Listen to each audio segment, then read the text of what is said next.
అందరికీ నమస్తే అండి. రాష్ట్రంలో జగన్మోహన్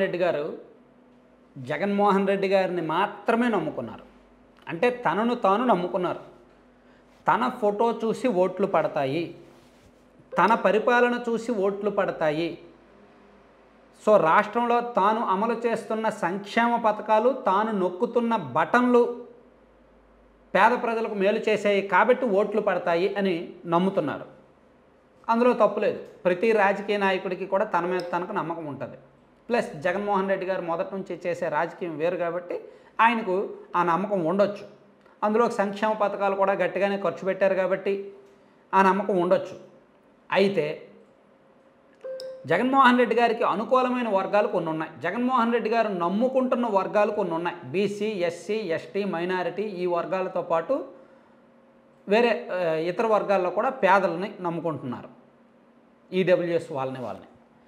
సో ఈ మధ్య జరుగుతున్న సంఘటనలు బహుశా జగన్మోహన్ రెడ్డి గారి దృష్టికి వెళ్ళట్లేదో, లేదా వెళ్ళినా సరే ఆయనకేమీ తెలియనట్టు యాక్ట్ చేస్తున్నారో.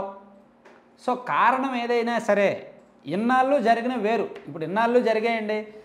సీతానగరం శిరోమండనం కానీ, లేదా ఎమ్మెల్సీ అనంతబాబు గారి డ్రైవర్ డోర్ డెలివరీ కానీ, లేదా డాక్టర్ సుధాకర్ని అలా అవమానించి ఆయన మరణానికి కారణం అవడం కానీ, అవన్నీ వేరండి. అవన్నీ జనం మర్చిపోతారు కాక అవన్నీ జనాలకు గుర్తుంటాయో లేదో మనం చెప్పలేం. గుర్తుండొచ్చు, ఉండకపోవచ్చు. ఓటరు పోలింగ్ బూత్కి వెళ్ళి ఓటు వేసే సమయానికి పోలింగ్ ఆ లైన్లో ఉంటాడు చూడండి. ఆ లైన్లో ఓటర్ మైండ్లో అనేక అంశాలు మైండ్లోకి వస్తాయి. అలా వచ్చినప్పుడు వాళ్ళు తక్కడ వేసుకుంటారు.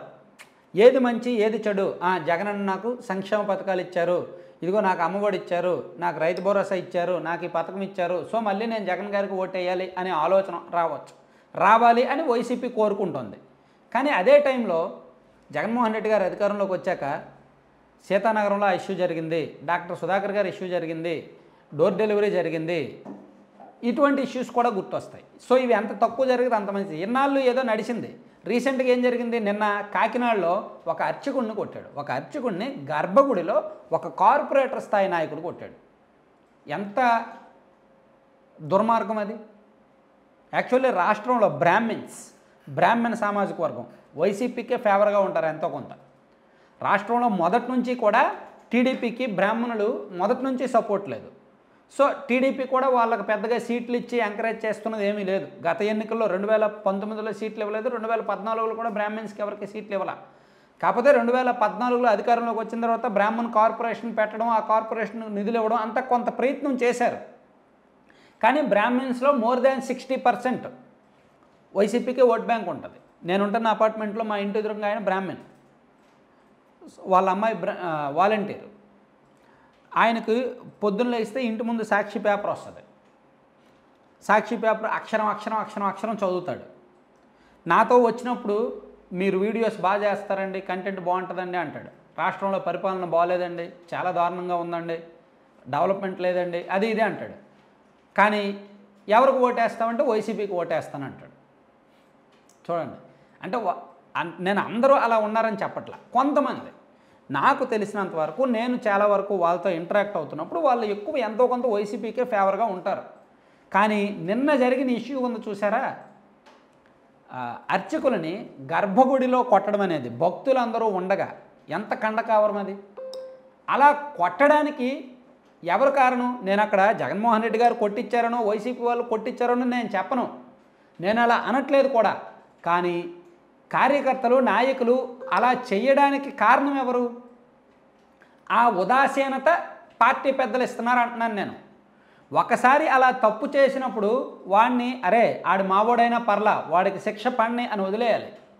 అలా వదిలేస్తే మరోసారి తప్పు చేయడానికి వాళ్ళు భయపడతారు. అలా కాకుండా మాది పార్టీ, మేము ఎన్ని తప్పులు చేసినా మాకు పైన పెద్దలు మమ్మల్ని కాపాడుతారు అని కార్యకర్తల్లో, నాయకుల్లో ధీమా ఉందనుకోండి, తప్పుల మీద తప్పులు చేస్తారు. ఇప్పుడు అనంతబాబు గారు ఉన్నారు, ఎమ్మెల్సీ అనంతబాబు గారు. ఇష్యూ జరిగిన తర్వాత అతన్ని పార్టీ సస్పెండ్ చేసింది. కానీ అతనికి ప్రయారిటీ ఇస్తున్నారు, అతనికి భజన చేస్తున్నారు, అతను కలుపుకుంటున్నారు, అతనితో కలిపి రాజకీయం చేస్తున్నారు. సో అది ఒక కేస్ స్టడీ వైసీపీలో చాలామందికి. అరే అంత పెద్ద క్రైమ్ చేశాడు, ఆయన్నే పార్టీని ఎత్తున పెట్టుకుంది కదా, సో మేము చిన్న చిన్న క్రైములు చేస్తాము, మా పార్టీ మమ్మల్ని చూసి చూడనట్టు వదిలేస్తుంది అని అనుకుంటారు. సో అటువంటి అలుసు తీసుకొని తప్పుల మీద తప్పులు చేస్తారు అంటాను నేను. సో నేను చెప్పింది అర్థం చేసుకుంటే మంచిది. నేను అలర్ట్ చేస్తున్నాను, అప్రమత్తం చేస్తున్నాను తప్ప ఎవరిష్టం వాళ్ళది. సో నేను ఇది వైసీపీకి వ్యతిరేకంగా చేస్తున్నాను, నేను టీడీపీ బ్యాచ్ అని అనుకుంటారా, మీ ఇష్టం. మీరు అలా అనుకుంటే మిమ్మల్ని ఎవడో బాగు చేయలేడు. కానీ మీకు అనుకూలమైన ఓట్లు పోతున్నాయి అనే మాట వాస్తవం. వైసీపీకి బ్రాహ్మిన్స్ నిన్న జరిగిన ఇన్సిడెంట్తో బ్రాహ్మణ సామాజిక వర్గ వాట్సాప్ గ్రూపుల్లో జరుగుతున్న చాట్లు చూడండి, వైసీపీని ఎలా తిడుతున్నారు. సో అటువంటి అవకాశం ఇవ్వకూడదు. అందులోకి ఇది ఎలక్షన్ టైం. సో ఈ టైంలో అటువంటి అవకాశం ఎందుకు ఇవ్వాలి? ఎంత కండకావరం అండి. ఒక బ్రాహ్మణుని, ఒక అర్చకుడిని గుళ్ళో కొడతారండి, ఎంత తప్పది. అలాగే నిన్నగాక మొన్న ఒక చేనేత కుటుంబం వాళ్ళకున్న భూమి అమ్ముకుందామంటే ఆ భూమిని వేరే వాళ్ళ పేరు మీద ఆన్లైన్ చేశారు. అది ఆన్లైన్ తీయించడానికి మళ్ళీ వీళ్ళ పేరు పెట్టడానికి లంచం అడిగారు. ఆ లంచం ఇచ్చుకుంటారా వాళ్ళు? లంచం ఇచ్చుకునే కెపాసిటీ లేకనే కదా వాళ్ళ పరిస్థితిలో దేనావస్థలో ఉన్నారు. సో రాష్ట్రంలో చేనేత వర్గాలు, ఈ పద్మశాలి, చేనేత ప్లస్ యాదవ్, ఈ కమ్యూనిటీ మొదటి నుంచి కూడా టీడీపీ వైపు ఎంతో కొంత మోర్ దాన్ 50% టీడీపీకి ఫేవరు. కానీ ఈ వర్గాల మీద వైసీపీ ఇచ్చిన సంక్షేమ పథకాల ప్రభావం కొంత ఉంది, కొంతమేరకు మార్పు వస్తుంది. టు బి ఫ్యాక్ట్, ఓపెన్గా చెప్తున్నా. ఈ వర్గాల్లో, ఈ బీసీ వర్గాల్లో వైసీపీ ఇస్తున్న సంక్షేమ పథకాల ప్రభావం కొంత ఉండడం వల్ల వాళ్ళ వైపు మారుతున్నారు. టీడీపీకి ఫక్తు ఉండాల్సిన వాళ్ళు కూడా కొంత ఇంటర్నల్ మార్పు వస్తుంది. కానీ ఇటువంటి చెత్త పనుల వలన వాళ్ళ భూములు కబ్జా చేయడము, వాళ్ళ భూములు ఆన్లైన్లో మార్చుకోవడము, ఇటువంటి రౌడీయిజము, పనికిమాలిన పనుల వలన వేయాల్సిన ఓట్లు కూడా వేయరు. సో వైఎస్ఆర్ కాంగ్రెస్ పార్టీకి ఏదో ఇలా చెప్పినందుకు వీడు ఎల్లో మీడియా, కమ్మ మీడియా అని మీరు తాత్కాలికంగా కామెంట్ చేస్తే చేయొచ్చేమో, కానీ నేను చెప్పే నిజం జీర్ణించుకోండి, యాక్సెప్ట్ చేయండి. ఎందుకంటే ఇది ఎలక్షన్ టైం. ఇన్నాళ్ళు ఏవేవో అయిపోయినాయి, ఇన్నాళ్ళు అనేక తప్పులు జరిగాయి, అనేక దొంగచాటు వ్యవహారాలు జరిగాయి. అవన్నీ జనం మర్చిపోతారు. మీరు చెప్పినట్టు ఆ డీబీటీ, నాన్ డీబీటీ, ఆ 2.5 లక్షల కోట్లు, ఆ 4.5 లక్షల కోట్లు, మా ఇంటికి ఆ పథకం వచ్చింది, మా ఇంటికి ఈ పథకం వచ్చిందనే గుర్తుపెట్టుకుంటారని అనుకుందాం. కానీ వాళ్ళ మైండ్లో అర్చకుడిని కొట్టారు, చేనేత కుటుంబాన్ని చంపేశారు, 2 సంవత్సరాల కిందట అలా జరిగింది, 3 సంవత్సరాలకి ఇలా జరిగింది, వీళ్ళు ఇచ్చిన మంచి కంటే వీళ్ళు చేస్తున్న అరాచకం ఎక్కువ ఉంది అని అనిపిస్తుంది. సో మంచి ముందు, మీ అరాచకం ముందు మీరు చేస్తున్న మంచి కనుమరుగైపోద్ది. సో అది అంత మంచి పద్ధతి కాదు, మంచి పరిపాలన కాదు. సో బహుశా జగన్మోహన్ రెడ్డి గారి వరకు ఈ విషయాలు వెళ్తున్నాయో లేదంటే మధ్యలో ఏమైనా మాయ చేస్తున్నారో కానీ, సో పార్టీ 30 ఏళ్ళ అధికారము లేదా 20 ఏళ్ళ అధికారము లేదా మళ్ళీ 175 సీట్లు ఇవన్నీ రావాలంటే ఇవి జరగకూడదు. ఇటువంటి చిల్లర వ్యవహారాలు జరిగితే కష్టం, పార్టీకి పునాదులు కూలిపోతాయి.